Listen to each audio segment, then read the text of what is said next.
Assalamualaikum warahmatullahi wabarakatuh.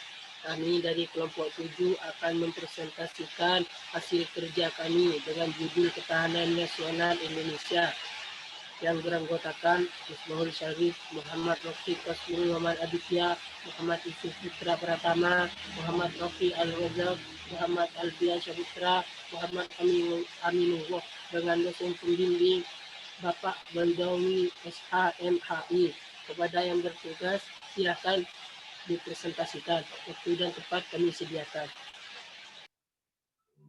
Pengertian dan sejarah ketahanan nasional Indonesia. Ketahanan nasional merupakan istilah khas Indonesia yang muncul pada tahun 1960-an. Istilah ketahanan nasional dalam bahasa Inggris bisa disebut sebagai national resilience. Dalam teknologi barat, terminologi yang kurang lebih semakna dengan ketahanan nasional dikenal dengan istilah national power, kekuatan nasional. Secara etimologis, istilah ketahanan berasal dari kata dasar tahan, yang berarti tahan penderitaan, tabah, kuat, dan dapat menguasai diri, gigih, dan tidak mengenal menyerah. Ketahanan memiliki makna mampu, tahan dan kuat menghadapi segala bentuk tantangan dan ancaman yang ada guna menjamin kelangsungan hidupnya.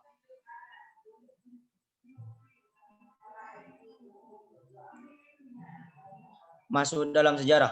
Sebagai Indonesia, gagasan tentang ketahanan nasional konsepsi yang khas muncul di tahun 1960 sehubungan dengan adanya ancaman yang dihadapi bangsa Indonesia, yakni meluasnya pengaruh komunisme dari Uni Soviet dan Cina. Pengaruh mereka terus menjalar sampai kawasan Indochina, sehingga satu persatu negara di kawasan Indochina seperti Laos, Vietnam, dan Kamboja menjadi komunis. Bahkan efek tersebut mulai masuk ke Thailand, Malaysia, Singapura. Yang bertugas kedua supaya mempresentasikan.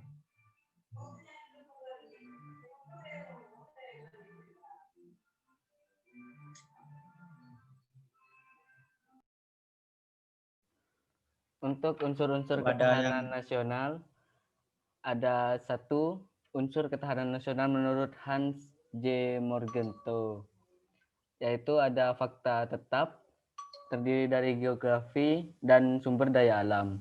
Untuk faktor yang berubah, ada kemampuan industri, militer, demografi, karakter nasional, moral nasional, dan kualitas diplomatis. Untuk unsur ketahanan nasional menurut Parakas Chandra, ada alamiah terdiri dari geografi, sumber daya, dan penduduk. Untuk sosial terdiri dari perkembangan ekonomi, struktur politik, struktur budaya, dan moral nasional. Dan lain-lainnya ada ide, inteligensi, dan diplomasi, kebijaksanaan, dan kepemimpinan.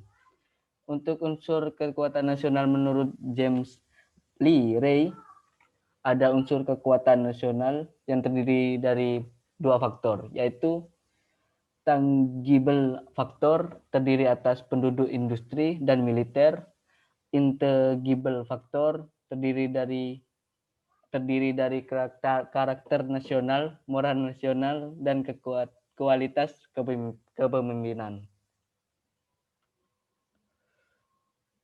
Yusuf. Ya baik. Di sini saya Silakan. akan menjelaskan pendekatan Astragatra dalam mewujudkan ketahanan nasional. Unsur-unsur kekuatan nasional di Indonesia diistilahkan dengan Gatra dalam ketahanan nasional Indonesia, sedangkan unsur-unsur kekuatan nasional Indonesia dikenal dengan nama Astagatra yang terdiri atas Trigatra dan Pancagatra. 1. Trigatra adalah aspek alamiah yang terdiri atas penduduk, sumber daya alam, aspek sosial yang terdiri atas ideologi, politik, ekonomi. Unsur tersebut dianggap mempengaruhi negara dalam hal mengembangkan kekuatan nasionalnya untuk menjamin kelangsungan hidup bangsa dan negara yang bersangkutan. Dalam praktiknya, kondisi ketahanan nasional dapat yang sudah disebut di atas. Sedangkan lemah atau menurunnya tingkat ketahanan nasional akan menurunkan kemampuan bangsa dalam menghadapi ancaman kekuatan yang terjadi. Next.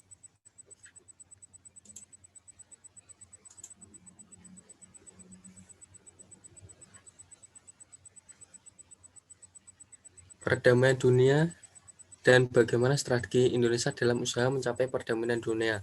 1. Perdamaian dalam pengertian negatifnya adalah suatu kondisi tidak adanya peperangan, konflik kekerasan, ketegasan, dan huru-hara kerusakan berskala besar, sistematis serta kolektif. Namun demikian, berlanjutnya tindak kekerasan seperti terorisme, diskriminasi, dan penindasan terhadap minoritas dan kaum wanita serta anak-anak, kekerasan struktur oleh sebab-sebab kemiskinan dan pengangguran, intoleransi agama, dan rasisme, serta sistem kesukuan bisa dikatakan merupakan keadaan tidak adanya situasi damai bagi mereka yang menjadi korban. Oleh karena itu, perdamaian harus dirumuskan pula secara lebih positif, tidak hanya dengan meniadakan peperangan dan konflik bersenjata. Next.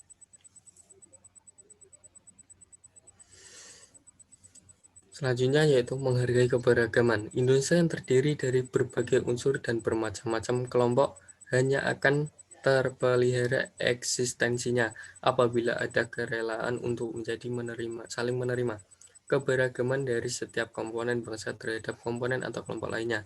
Setiap warga negara mesti menyadari tidak mungkin kedamaian dibangun secara hakiki apabila suatu kelompok agama tertentu menganggap dirinya adalah kelompok agama yang lebih istimewa dibandingkan dengan yang lainnya. Next.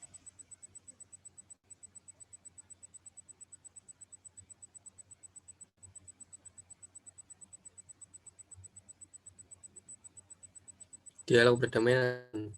Dalam dialog perdamaian ini, sekali lagi harapan dibebankan pada para pemeluk-pemeluk agama. Salah hal ini didasarkan oleh kenyataan bahwa sudah begitu banyak kekejaman dan kekerasan yang dilakukan oleh manusia terhadap manusia lainnya di seluruh dunia, termasuk di Indonesia. Justru dengan justifikasi yang berasal dari ajaran agama tertentu.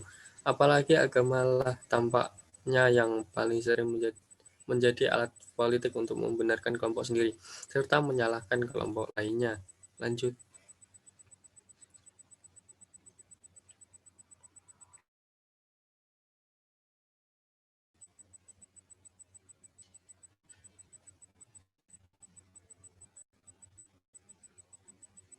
Kepada Pak Alfian. Dan selanjutnya yaitu melalui pendekatan kultural budaya.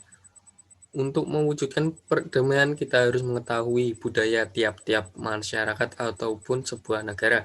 Jika tidak, maka akan percuma saja segala upaya kita. Dengan mengetahui budaya tiap-tiap masyarakat atau sebuah negara, maka kita bisa memahami karakteristik dari masyarakat atau negara tersebut. Atas dasar budaya dan karakteristik masyarakat atau suatu negara, kita bisa mengambil langkah-langkah yang tepat dan efektif dalam ini merupakan cara yang paling efektif dalam mewujudkan perdamaian di masyarakat Indonesia serta dunia. Next.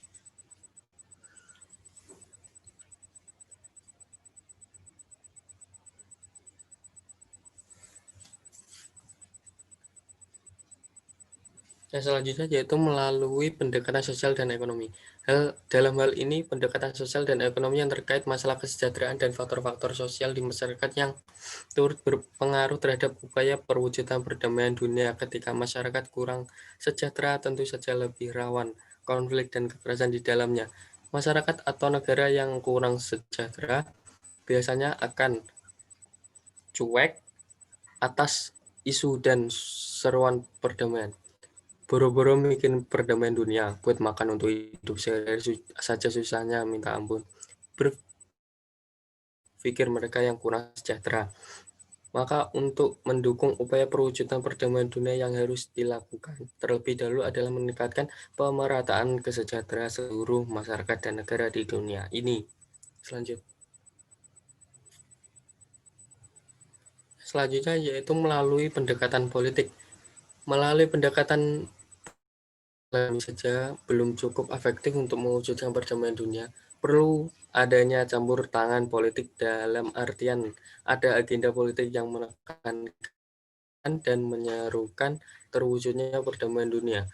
Terlebih lagi bagi negara-negara maju dan adidaya yang memiliki power atau pengaruh di mata dunia. Negara-negara maju pada saat-saat tertentu harus berani menggunakan powernya untuk melakukan sedikit penekanan pada konflik agar bersedia berdamai kembali. bukan justru membuat situasi semakin panas dengan niatan agar persenjataan mereka terus dibeli. Lanjut.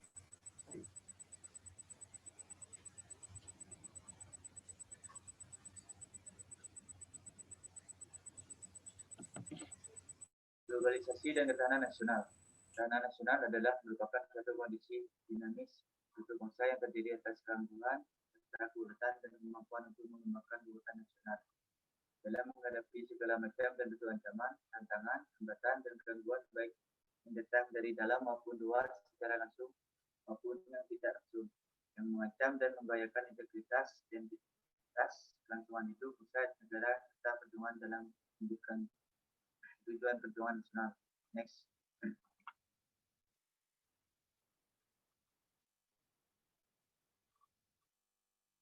Contoh kasus. Peranan generasi muda dalam ketahanan nasional.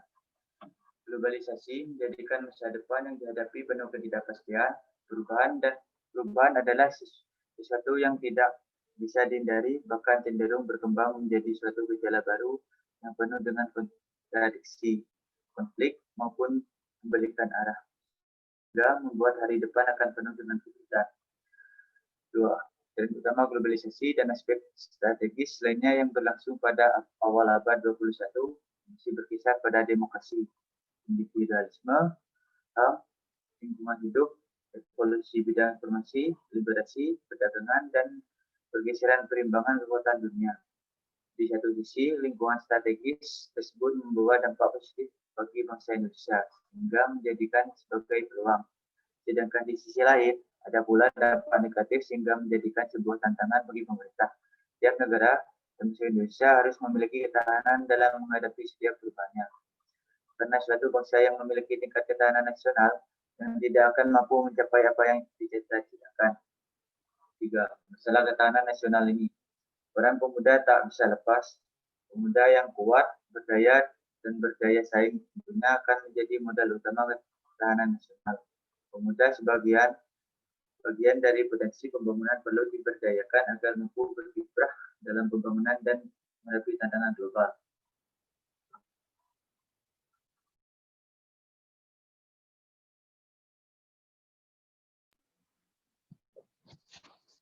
Dari presentasi yang kami lakukan, kami dapat menyimpulkan sebagai berikut.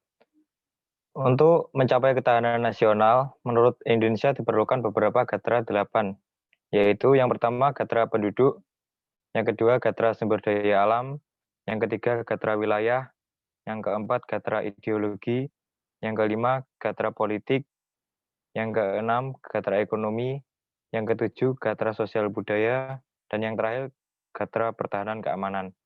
Dari 8 gatra tersebut, kita juga bisa mengetahui seberapa kuat ketahanan yang dimiliki negara kita. Dan kita bisa menilai serta membandingkan ketahanan negara kita dengan negara lain. Dengan adanya ketahanan nasional di negara kita, maka perdamaian pun akan mudah diciptakan dalam lingkup hidup bermasyarakat dalam satu negara. Selama masyarakat kita bersikap terbuka dan bisa menerima perbedaan agama maupun budaya. Pada dasarnya, pencipta perdamaian adalah tokoh yang mengatasi kekerasan dan konflik yang dihadapi melalui kepemimpinan dan visi untuk mencapai perdamaian. Sekian dari presentasi kami, saya kembalikan ke moderator. Sekian presentasi kami dari kelompok 7. Bila ada tutur kata yang kurang mengenakan, kami mohon maaf yang sebesar-besarnya. Kami undur diri. Wassalamualaikum warahmatullahi wabarakatuh. Waalaikumsalam. Waalaikumsalam.